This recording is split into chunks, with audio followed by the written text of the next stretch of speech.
السلام علیکم چاچا صابر، کیا حال ہے؟ کدھر چہل قدمی کر رہے ہیں؟ میں آپ کو کب سے ڈھونڈ رہا ہوں۔ وعلیکم السلام احمد بیٹا، اللہ کا شکر میں بالکل ٹھیک ٹھاک۔ آپ سنائیں کیا حال چال ہے؟ خیریت تو ہے؟ کیوں ڈھونڈ رہے ہیں مجھے؟ چاچا صابر، میرا آپ سے اسلامی واقعہ سننے کو بہت دل چاہ رہا تھا تاکہ میرے علم میں اضافہ ہو اور میرا ایمان تازہ ہو جائے اور ایمان میں بھی اضافہ ہو، لہذا آپ سے درخواست ہے کہ مجھے کوئی اسلامی واقعہ سنائے۔ احمد بیٹا، یہ تو بہت اچھی بات ہے، چلے میں آپ کو اسلامی واقعہ سناتا ہوں۔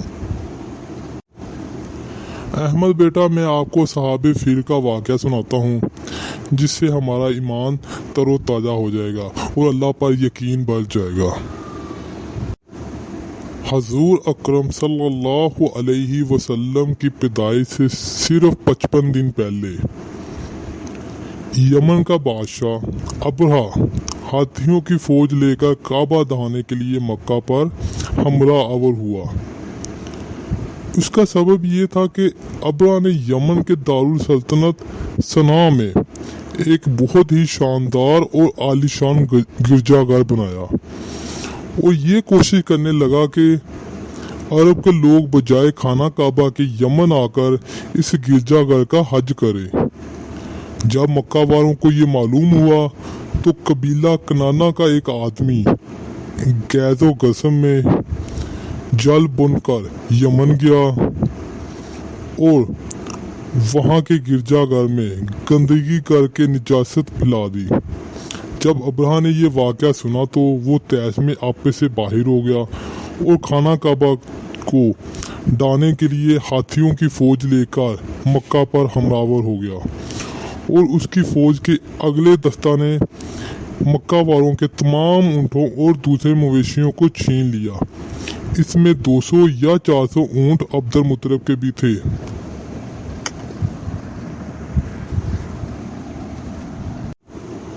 عبد المطلب کو اس واقعے سے بڑا رنج پہنچا، چنانچہ آپ اس معاملے میں گفتگو کرنے کے لیے اس کے لشکر میں تشریف لے گئے۔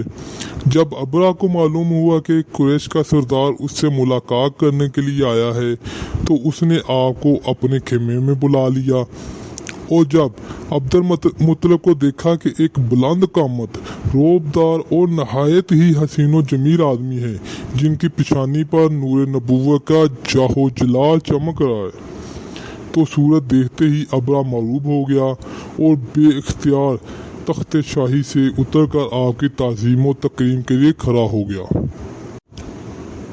اور اپنے برابر بٹھا کر دریافت کیا کہ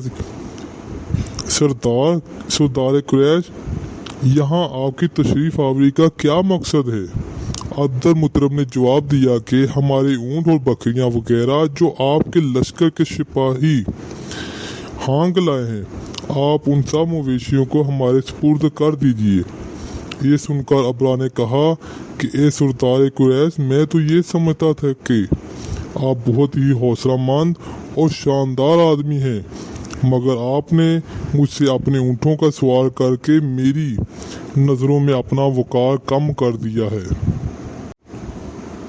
اونٹ اور بکری کی حقیقت ہی کیا ہے؟ میں تو آپ کے کعبہ کو توڑ پھوڑ کر برباد کرنے کے لیے یہاں آیا ہوں، آپ نے اس کے بارے میں کوئی گفتگو نہیں کی۔ عبد المطلب نے کہا کہ مجھے تو اپنے اونٹوں سے مطلب ہے، کعبہ میرا گھر نہیں ہے بلکہ وہ خدا کا گھر ہے، وہ خود اپنے گھر کو بچا لے گا، مجھے کعبہ کی ذرا بھی فکر نہیں ہے۔ یہ سن کر ابرہا اپنے فونی لہجے میں کہنے لگا کہ اے سردار مکہ، سن لیجئے، میں کعبہ کو ڈھا کر اس کی اینٹ سے اینٹ بجا دوں گا اور روئے زمین سے اس کا نام و نشان مٹا دوں گا، کیونکہ مکہ والوں نے میرے گرجا گھر کی بڑی بے حرمتی کی ہے، اس لیے میں اس کا انتقام لینے کے لیے کعبہ کو مسمار کر دینا ضروری سمجھتا ہوں۔ عبد المطلب نے فرمایا کہ پھر آپ جانے اور خدا جانے، میں آپ سے سفارش کرنے والا کون؟ اس گفتگو کے بعد ابرہا نے تمام جانوروں کو واپس کر دینے کا حکم دے دیا